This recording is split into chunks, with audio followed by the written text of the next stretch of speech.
Et salut les truffes! Aujourd'hui, on va parler un petit peu de renoncement et d'apprentissage de gestion des frustrations. Donc, on va voir un petit exercice qui est assez facile à mettre en place à la maison, qui va nous permettre notamment d'enseigner au chien le refus d'appât, mais ça va aussi nous aider en fait face à des stimuli forts. Alors, ça va dépendre de chacun. Pour certains chiens, ça va être la présence d'autres chiens, la balle, un vélo, des gens qui sont contents de voir. Peu importe, en fait, on va leur apprendre à gérer tout ça. Pour la démonstration, j'utilise la balle de travail de légende. Mais vous pouvez utiliser quelque chose que votre chien adore. Nourriture, jeu, à vous de trouver. Posez-le au sol à sa portée. On commence avec le chien en laisse et on fait des passages près de l'objet.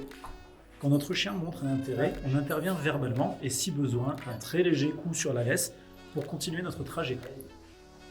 Pas toucher. Non. Pas toucher. Tu laisses.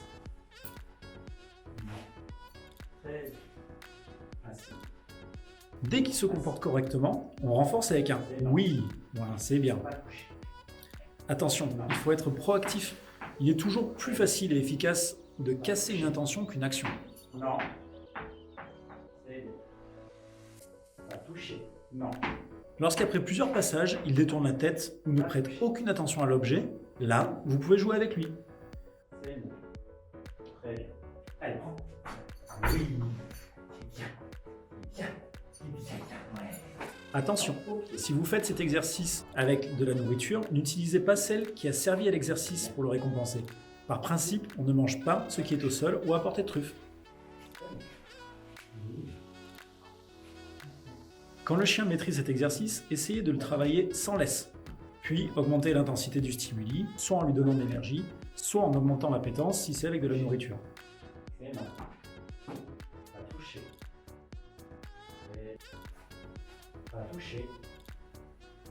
C'est bon. Oui. C'est bien. Bien.